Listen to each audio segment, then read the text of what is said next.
I want to dig a little deeper in terms of a little bit about how important it is that we organize a pipeline of content for the industry, because you don't want them to just pick a consultant. You don't want them to just, you know, do it as if it's a PR move. You want the original work to get the best attention from the industry that has the resources to make it real. And but the burden is on us too, right? We have to produce, we have to write scripts, we have to go into acting classes. We have, I mean, there's a TikTok video of a woman that's just going off on how come there's not an Osage playing the lead actress. Well, if we had an Osage that had, worked her way up like through the ranks like Lily did, maybe that argument would make sense. But Lily demonstrated the ability to channel her own indigenous upbringing into this character. But it just speaks to the need for us to be able to do our part. Can you talk a little bit about the work that Illuminative does to help create that? Yes. Creating that pipeline, I think, puts and you said, we have that same responsibility to show up in spaces where we want to be represented and with those same kind of talents. And I think of it a little bit in terms of politics, right? Back in the day, I think, Michael, you remember, there just weren't a lot.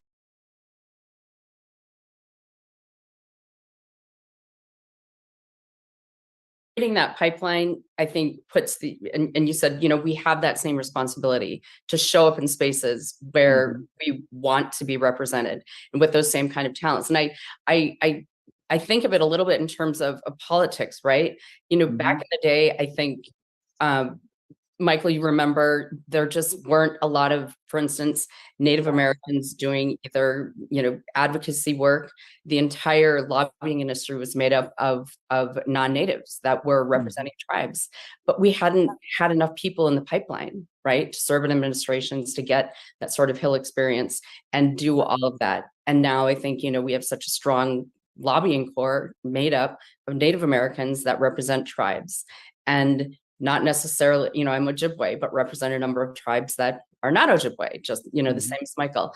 And that is the same thing in the film industry, right? We have to get people in the pipeline. So it's what Sundance does with the fellowship. Illuminative has had a fellowship program with Netflix and others to help get the resources and support. We certainly have the talent, right? And we as Indian people, we are storytellers at our core. And I always say, if we weren't able to laugh, we'd be crying at our own very situation in history. But which is, I think, why we have such a well-developed sense of humor in Indian country as well. So there's no lack of talent. What we do need is to provide the opportunities for people to develop that talent. And, when you're an artist, you need those sort of resources to do the work, right? And that is that takes time. And I think we are seeing some of that. And as we see the Sierra Teller analysis, the Janish meetings, the writers, the opportunities that Sterling gave to Tazva Chavez, all of these folks who are so talented. And I see them leaving the ladder down behind them as well. And that, I think, is what them using their platform and opportunity, but I also, finding that space. And I know, Michael, you do some of this work in finding that space where that talent can be grown and mentored. Mentorship in Indian country and this space, I think, is going to be really important. Say, Walt, I'm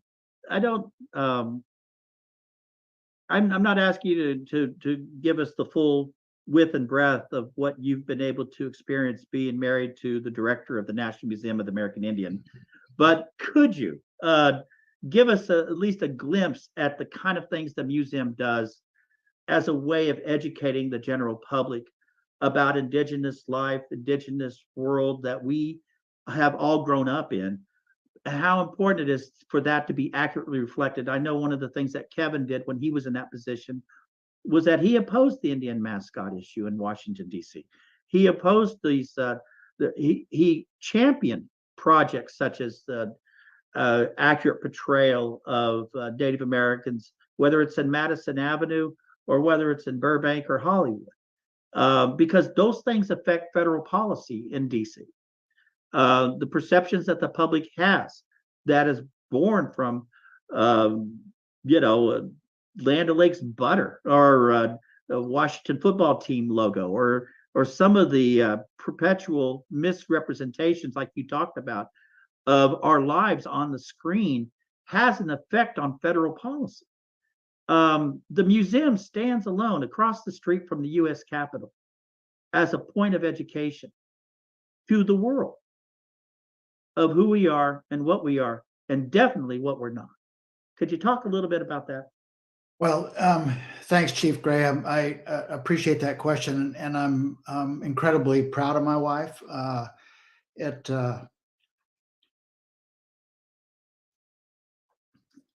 We just got back from, we just got back from Boston, and where she was inducted into the American Academy of Arts and Sciences. And we were sitting there, and we're preparing to go to, I'm sorry for being so damn emotional, but it's all right. We were preparing to go to the induction ceremony. And she said, "I'm not exactly sure how to act." And it dawned on us both at that moment that over the past number of years, there have been natives that have been inducted into the Academy: Louise Erdich, Kevin Gover, Suzanne Harjo, Philip Deloria, Mark Trahant, and others. But yet, in terms of the thousands of people that have been inducted into that august community, there have been very few natives. So there is no pathway to say this is how we act, this is how we accept it. And to see her go across the stage, and followed right behind her was Glenn Close, and John Lithgow was there. And I mean, it was, wow. And the incredible minds that were inducted into the ceremony, and then to have this Native woman being recognized in that way, it's incredibly important. And the main thing that she knows and recognizes is that it isn't about her, but it's about us. Mm-hmm. And just exactly what you said about making sure that the ladder is dropped down behind you. Just this weekend, she was profiled in the Washingtonian magazine as one of the powerful women of Washington, D.C., included with Joe Biden and Kamala Harris and others, and that's basically what her quote was to say that I'm gratified to be the first Native woman to lead a Smithsonian museum, and she said, I'm heartened to know that I won't be the last. Oh, and so, but the thing that the museum and what they're trying to do, and it's really important, because when the museum in 2004 was opened, Rick West took a different approach to it. And he took an approach to it to say, we are going to present our story from our perspective, from our words, and in our words. Well, it got poor reviews. It was like people didn't want to see that. They want to see the Disneyland Indians. They want to see the romanticized Indians. They want to see what they saw on television growing up. That they didn't want to see the story that we wanted to tell. Well, the museum was ahead of its time then, and then now that is the right story, the proper story. So her vision is, number one, is there's a 1 million piece collection of our belongings. It's not artifacts and not things. It's our Native belongings that are out at Suitland, Maryland, mm-hmm. at the Cultural Resources Center. She wants to see that collection connected to the communities. Mm-hmm. And I'll tell you, I have a personal connection, because I found my great-grandmother's cradle board that's there in the collection. Holy smokes. That wow. carried my grandmother. It carried my grandmother. So when you find those things, and we all have those things there, and I will encourage folks to go to NMAI online, and you can search your name, you can search your tribe, you can search for, and you can find things in the collection that are of your family. So that's one of the things she wants to do. She wants to create partnerships outside the museum with Illuminative and Indian Collective and ARP and other organizations that will be able to take and take the word out. They also have NK 360, Native Knowledge 360, and that too is a movement to be able to educate. So it's, Jim, you're absolutely right. It's about education, creating awareness. And then at the same time, though, you have to create that environment there where people, the tourists that come flocking to DC, that they can go somewhere and see something that kind of entertains them a bit. But I think and it educates them. and educates them. Yeah. Well, you're Mhm. educating them sometimes, not exactly, forcing it down their throat, but when they walk out, they know more than when they went in. Exactly. But I will say about Killers of the Flower Moon, when it comes out, and I think we're all going to be in Indian country very, very proud of Lily Gladstone. And I will say that she's my cousin-in-law, so I claim some connection and pride right there. She's going to be a breakout star among huge stars. She's going to be a breakout star. And Jane Myers, when she told me that she was at one point told me that she was going to produce a movie about Comanches fighting a predator in Canada, I said, "Oh yeah, sure, that'll okay." Yeah. and then there it was, and then it was, and Holly can talk about probably about what it did on streaming, and that met all expectations. My only regret is that it was never in the theaters. I really wished it was in the theaters, because I would have gone multiple times. A movie that grants that visually was beautifully done on my computer screen was such a disservice to all the hard work that went into telling that story. So lastly, what I want to say is, and one more thing about my wife, she's also in the Forbes magazine 50 over 50 too, on that list as well. So she's kind of on a roll, and she's embracing her platform, that this is the place to talk about not me, but who we are and what the museum does. And don't forget about the fact that there is an NMAI in New York City as well. That's right. So she's responsible for 3 big institutions. But when Killers of Flower Moon comes out, and there's going to be such a buzz, and there already is with Reservation Dogs and Rutherford Falls and all these other shows that are Native content, we have to be kind of protective. Yeah. We and our community, we're going to have to be protective, because, as I said earlier, the hucksters, the opportunists, the thieves, they will be coming. And what's Mike Anderson? What's the line in the movie? The wolves. Oh, can you see the wolves in this picture? So they will be coming, and they'll be trying to imitate who we are. They're going to be trying to imitate our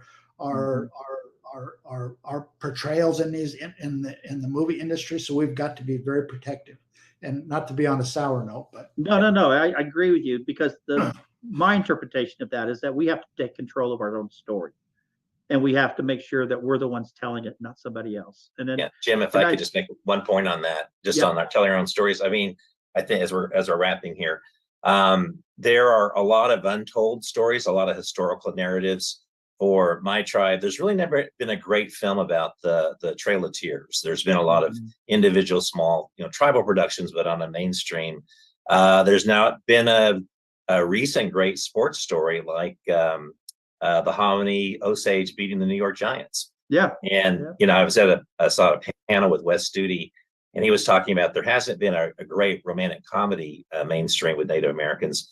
He said, where is the Guess Who's Coming to Dinner for Native Americans? And I thought, hey, here's a title, Guess Who's Coming to Wild Onion Dinner? And we can have that. But I'd love to see a romantic comedy, and some of the investors I've talked to have asked for that. So I'm hopeful at some point we'll see one of those. That's encouraging.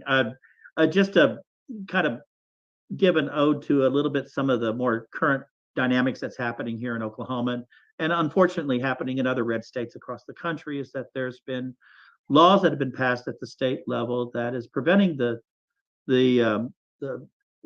any kind of history being taught in the public schools that may make somebody feel uncomfortable. And unfortunately, history is not there to make us feel good.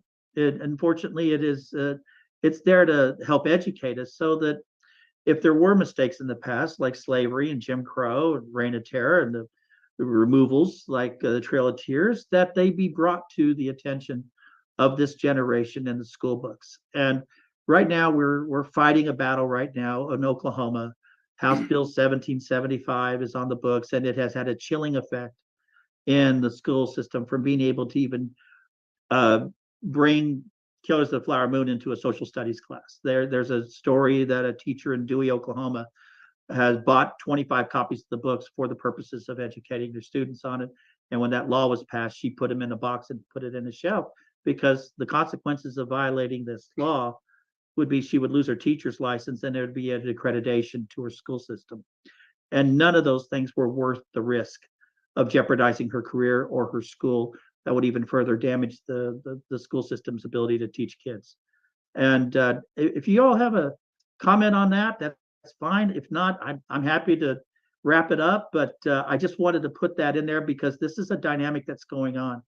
The lieutenant governor attended the Cannes Film Festival to promote the fact that Oklahoma give tax credits for this film to be made in Oklahoma. And I just want you to know that I'm glad that the lieutenant governor was there. I really am glad, because he was promoting this film for an international audience to see.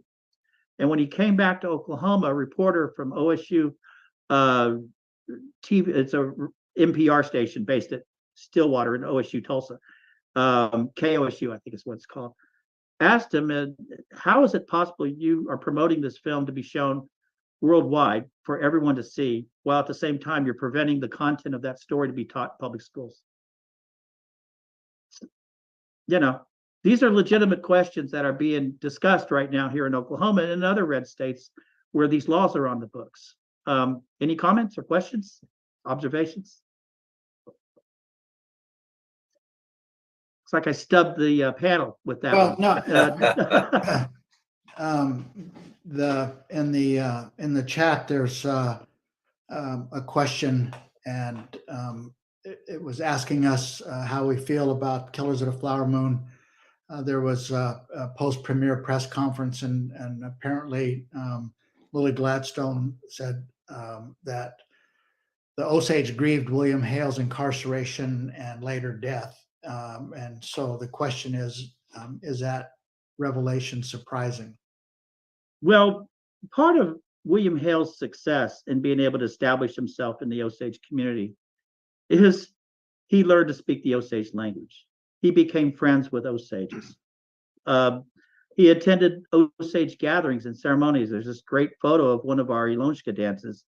It was kind of a panoramic view picture at the time in the 1920s.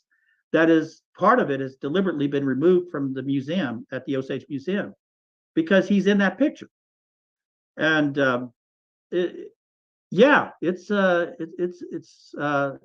it's difficult to describe that people who pretended to be our friend ended up not being our friend. And even with the trials and the convictions and eventually his parole in the late 1940s, there were still Osages that had some affection for him, but the vast majority of Osages did not, of course.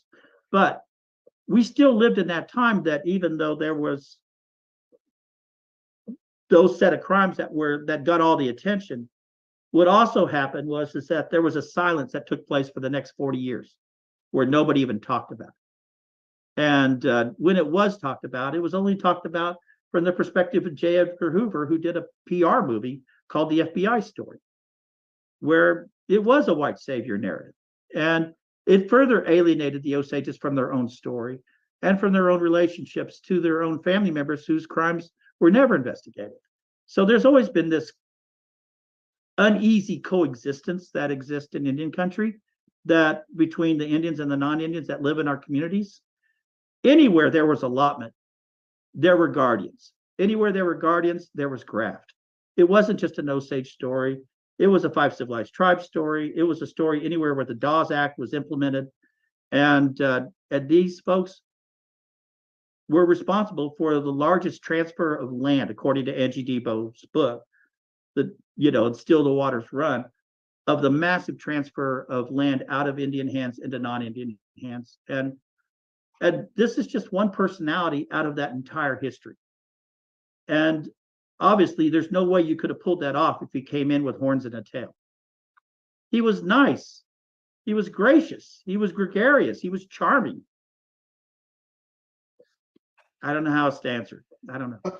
Chief Gray, I'll just say that I think all of us know that person or persons from our communities, and where in Anadarko there was a person who basically was a loan shark and loaning money 100 on 100, and was in collusion with the Bureau of Indian Affairs when they would have a check coming for oil royalties or whatever it might be, and then he'd collect 100 on 100. If they didn't pay up, he would, that there get their land consequences. So, yeah. But at the end of the day, that's how we were taken advantage of, because we have a certain loyalty when we take somebody as a friend. And even sometimes when they mistreat us and abuse us, we don't easily just cast them aside. So I can see where that could have been a possibility, where people were saddened by that, and your explanation is great. There's also a question in the chat, and maybe you see it, Chief Gray, is asking about when you talked about walking in both lands or having two lives. How do you expound on that phrase?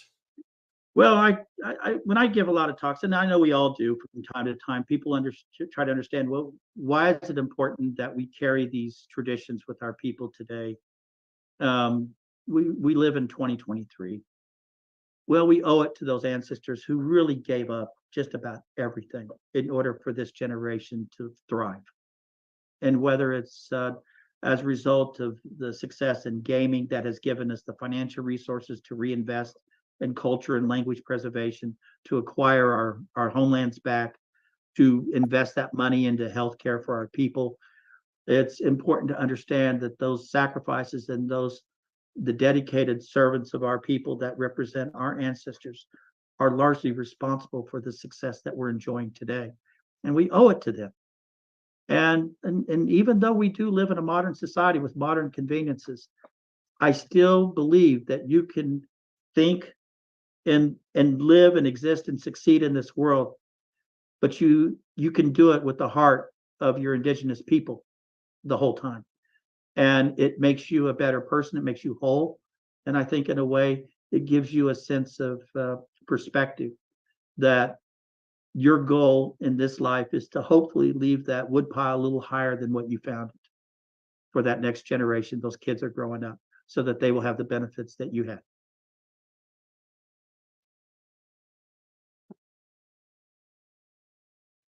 Well, I want to wrap up in the sense of, does anybody have anything they would like to plug?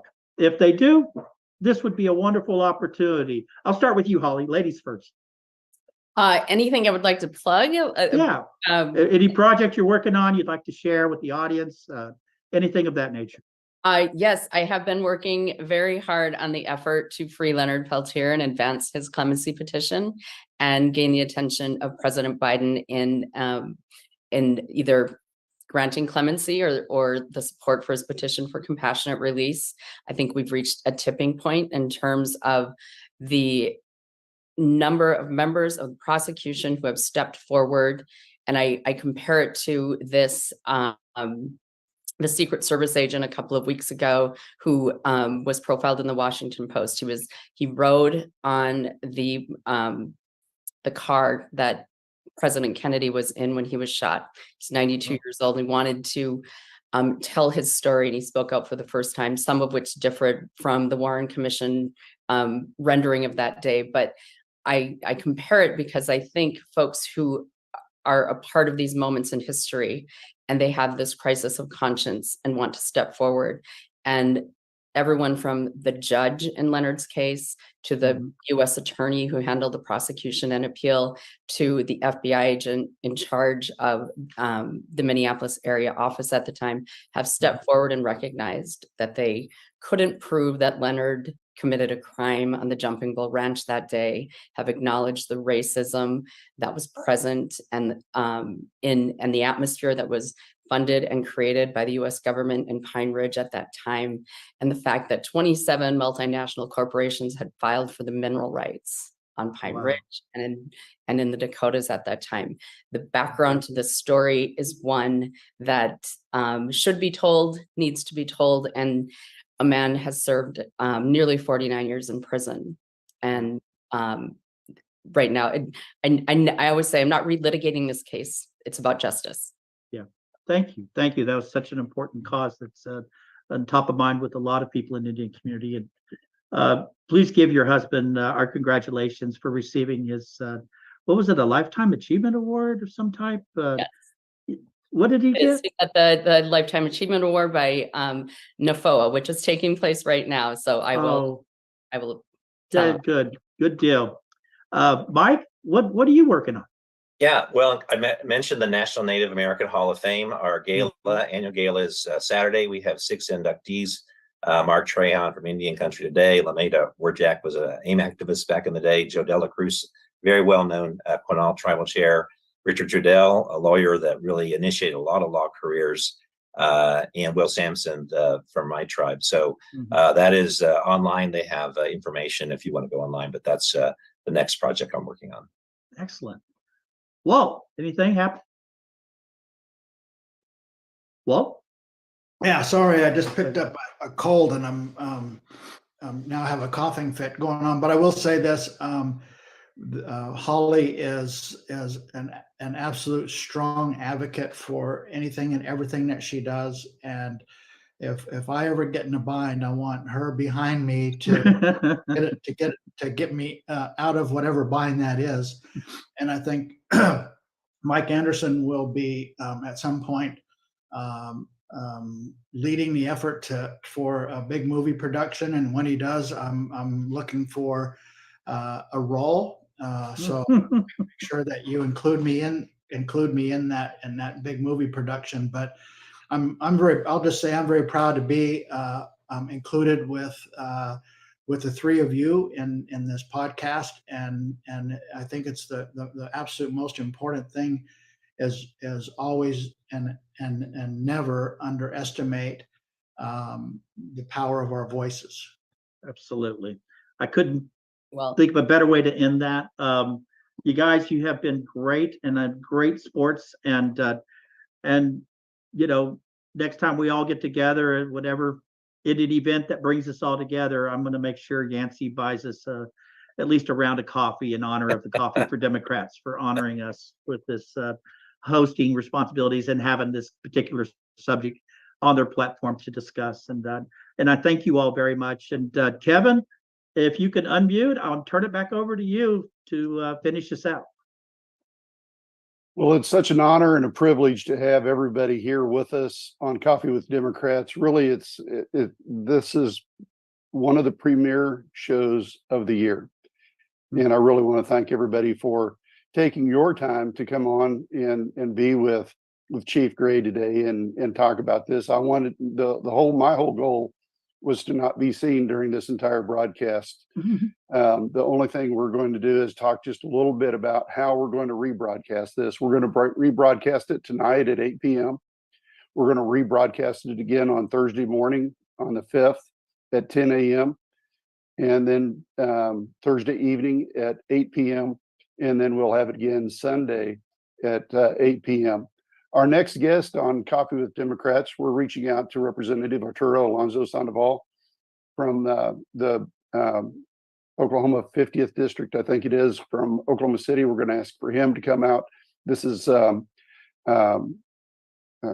Latino month. Help me out here. I'm throwing a blank here. It's Latino Recognition Month, I think it is. And so we're wanting to make sure that he is able to come back on and talk with us and have an opportunity to talk about his activism within the Latino community. He's a great guy, just a fantastic guy. He graduated from OU. So all of you with OU Heritage, University of Oklahoma Heritage, raise your hand. We're going to be well represented. He is an OU graduate with an architecture degree. So we're looking forward to having him come back on the 12th and talk to us. So it's Latino Heritage Month. I'm sorry. I drew a blank there. And again, don't mean any disrespect to anybody. I just, I'm a dumb old man. So thank you, everybody, for being on here. So again, thank you very much, everybody, for being gracious. Jim, you're a great host. And everybody for being. It was my first time, so I didn't know what was going to happen. So you're a natural at it. And excellent job. Yes, we're thrilled, and we're going to. And if we can do this again sometime, if there's if we get closer to the 20th of October and we decide, hey, we got to do something else in recognition of K2FM or when Yancey is released, then from his bondage. I don't know what his bondage. Yeah, maybe we can do something else with him. But what a great show! I mean, this is fantastic.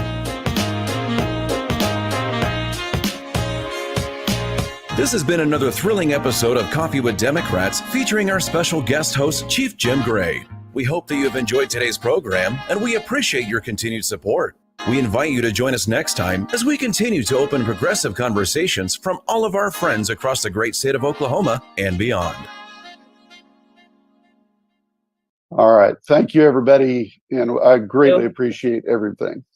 Thank you. See you guys. Thanks, Jim. Bye. Bye. See you, Kevin.